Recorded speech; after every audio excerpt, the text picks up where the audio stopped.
나에게 능력을 주시는 분 안에서 나는 모든 것을 할 수 있습니다. 이런 구절이 있죠. 제가 두 가지 이야기를 들려드릴게요.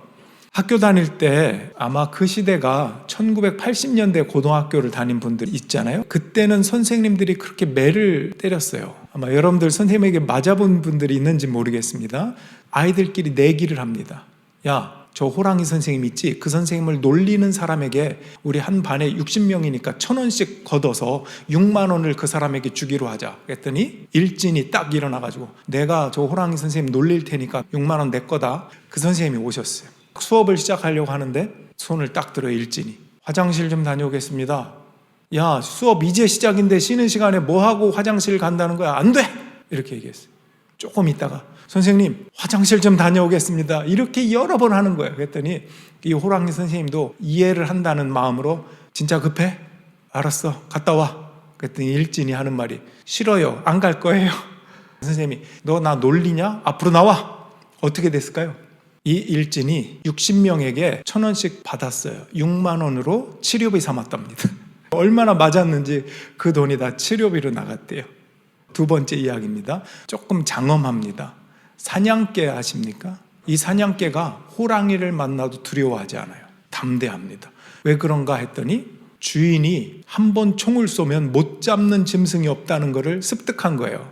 그러니까 내가 앞을 달려도 호랑이를 쫓아가도 내 뒤에 언제나 주인이 따라온다. 그 총으로 호랑이를 쏜다 하는 걸 알기 때문에 그 자신감이 대단한 거예요.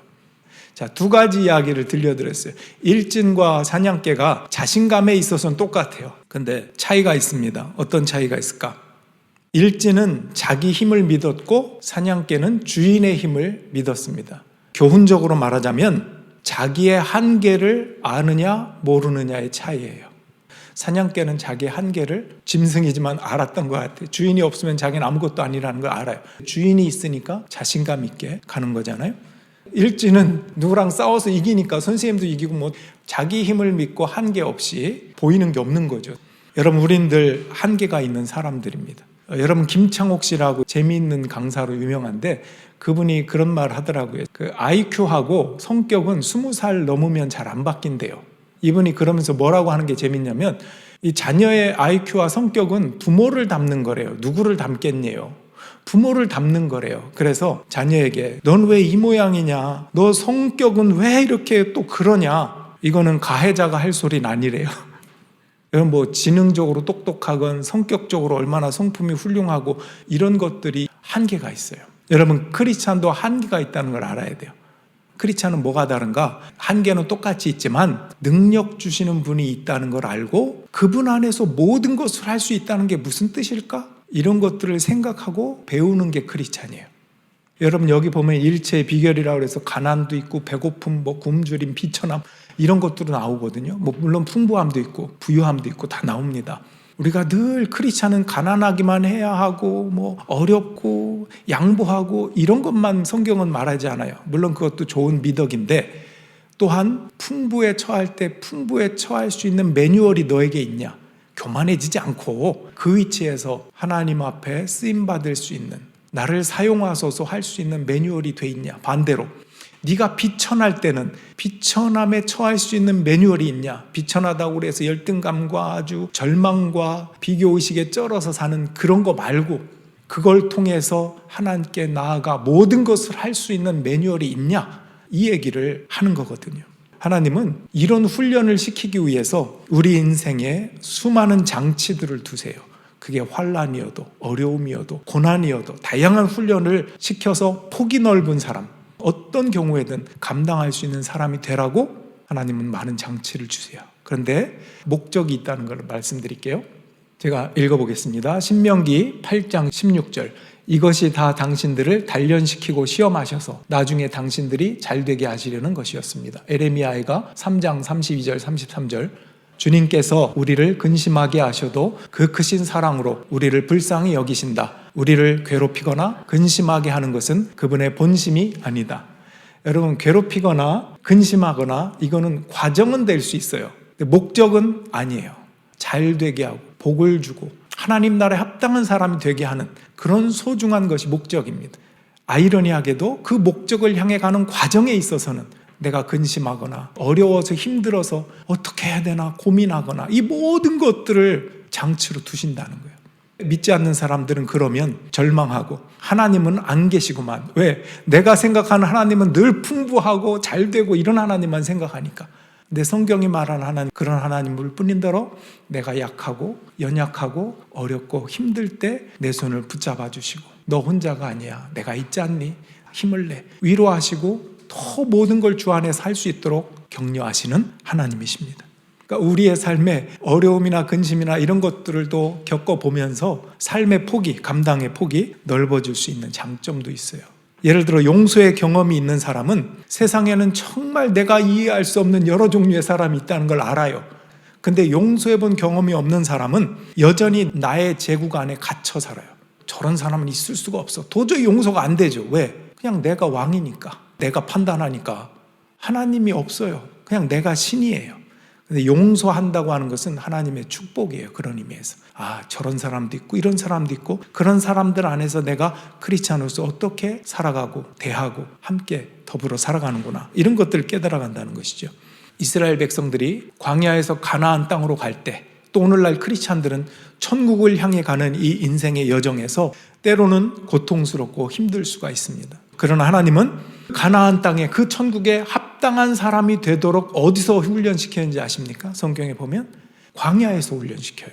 가나안에 들어가서 거기서부터 훈련해라 이게 아니고 광야에서 율법을 다 줘요. 하나님이 너희와 함께 한다는 거 잊지 말라고 늘 교육합니다. 우리도 마찬가지. 우리가 천성을 바라보고 천국을 바라보고 있어도 크리스찬은 이 땅에서 거기에 합당한 삶을 살 수 있도록 훈련받는 것입니다. 때로는 낮추시고 때로는 우리를 높이시고 테스트하십니다. 무슨 목적으로 테스트한다고요? 마침내 복을 주려고.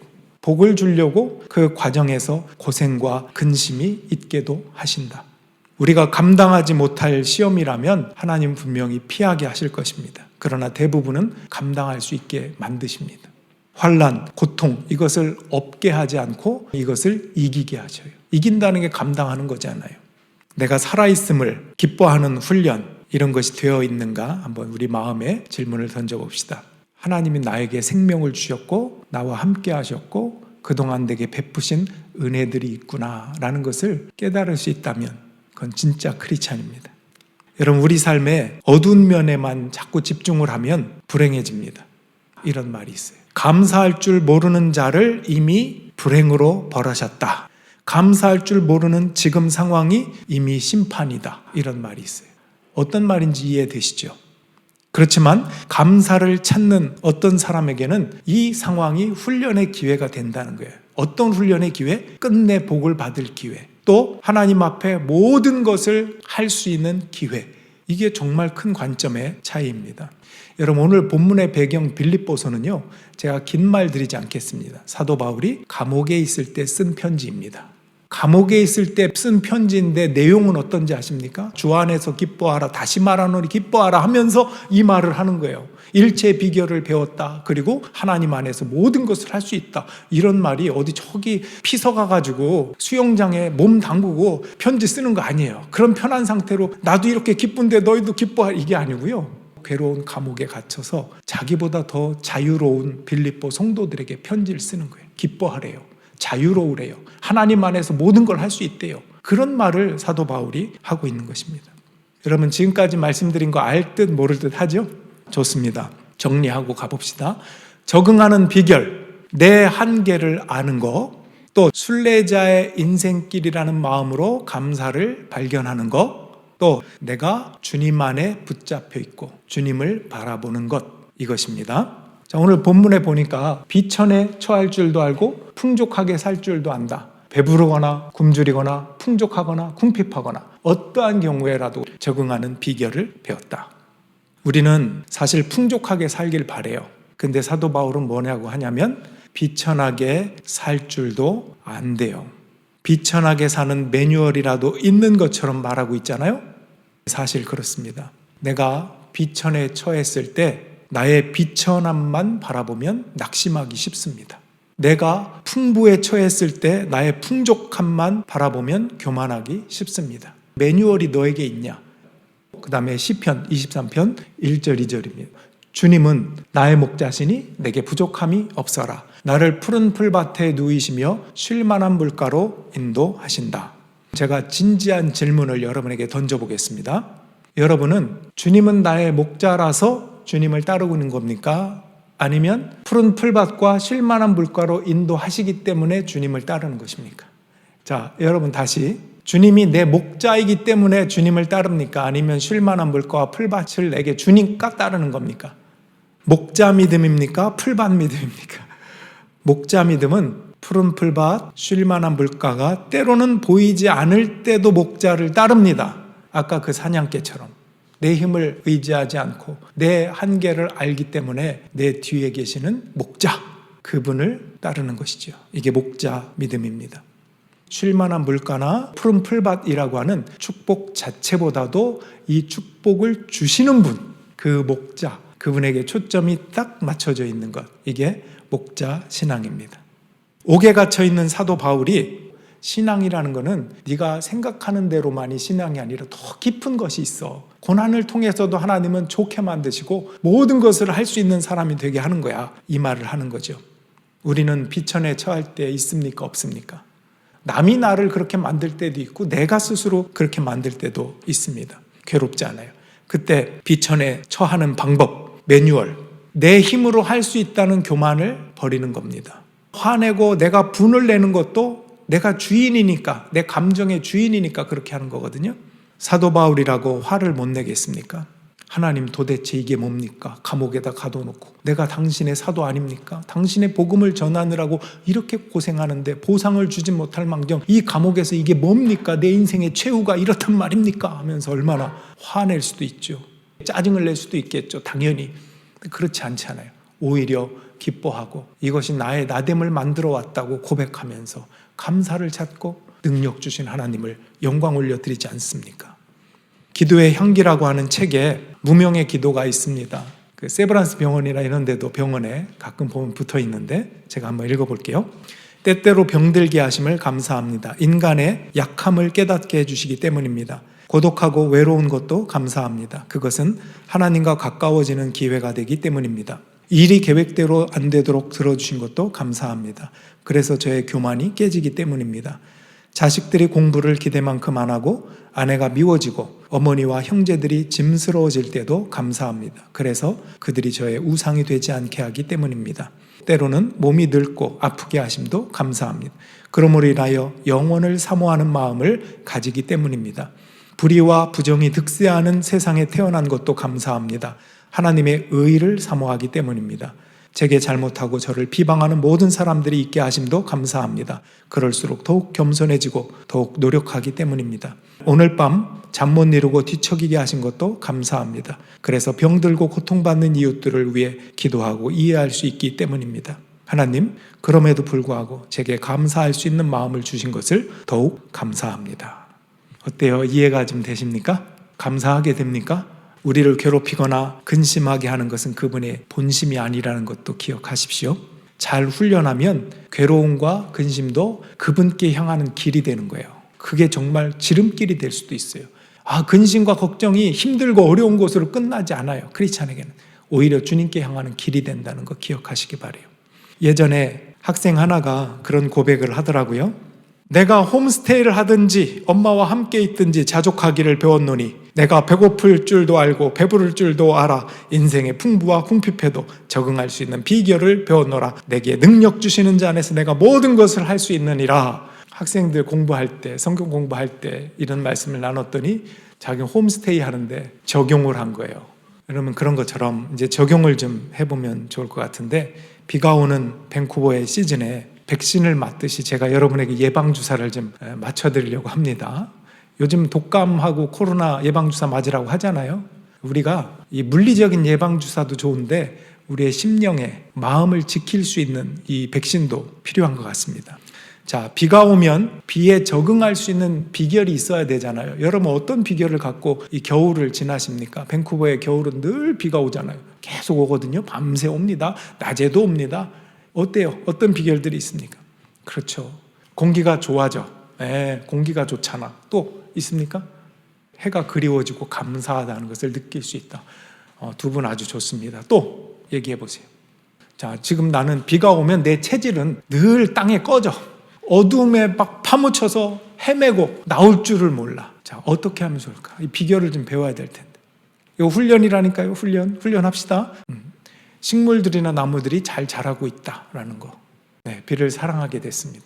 진짜 그래요. 비가 오면 뭐든지 깨끗해져요. 얼마나 깔끔하고 좋은지. 여러분 나름대로 비에 대한 이 비결을 마음에 새기십시오. 또 오늘 일광절약 시간이 해제되었어요. 겨울은 내내 어두워집니다. 오후 4시만 돼도 깜깜해질 거예요. 그러면 그 어둠의 시간들을 어떻게 지낼 겁니까? 뭐 애들 잡겠지. 원래 우리 같으면, 옛사람 같으면 잡겠지 뭐. 남편 잡고 와이프 잡고 애들 잡고 그냥 나 인생은 뭐냐 그러면서 막 어둠의 시간들이니까 얼마나 딱 좋거든요. 그렇게 하기가. 이 밴쿠버가 어두워요. 여러분 어떤 백신을 맞아야 되겠습니까? 어떻게 하면 좋겠습니까? 환경뿐 아니라 인간 관계에서도 마찬가지예요. 나를 인정해 주는 사람이 있을 때나 나 혼자인 것 같을 때나 여러분 비결이 있습니까? 쓰러지지 않을 비결. 이민의 땅에서 갈팡질팡하고 외롭고 힘들 때 나와 친하던 저 사람이 딴 사람과 친해져. 이런 관계들 속에서 나한텐 잘해주던 사람이 갑자기 표정이 달라지고 말투가 달라지고 그럴 때 그 관계 속에서 나는 셧다운 되는 사람인가? 그 모든 게 다운돼서 아무것도 할 수 없는 사람이 아니라 오늘 뭐라고요? 하나님 안에서 모든 것을 할 수 있어요. 용서도 할 수 있고 이해도 할 수 있고 사랑도 할 수 있고 감사도 할 수 있고 모든 것을 할 수 있는 능력이 누구에게 있다? 하나님 안에 있다는 거예요. 나에게 있다? 그건 착각입니다. 6만 원 벌어도 다 병원비로 나가요. 하나님 안에서 능력 주시는 분 안에서 모든 것 할 수 있습니다. 환경이든 관계이든 완전히 넉다운돼서 이 겨울을 보내는 게 아니라 감사도 기도도 겸손도 사랑도 용서도 하나님 안에서 내게 주신 모든 것을 할 수 있다는 것. 이 자리에 이곳에 불러주신 하나님의 부르신 뜻이 있다는 것을 기억하십시오. 결코 실수가 없으신 신실하신 하나님, 목자 되신 하나님, 그분을 마음에 품고 이 시즌을, 겨울의 시즌을 잘 준비하고 이 백신을 잘 맞아서 어떠한 순간에든 셧다운 되는 게 아니라 능력 주시는 그 하나님 안에서 모든 것을 할 수 있는 일체의 비결, 적응할 수 있는 비결을 배우는 저와 여러분들이 다 되기를 주님의 이름으로 축원합니다. 우리 일어나셔서 찬양 드립시다. 하나님의 부르심, 우리 가사를 생각하며 찬양합시다.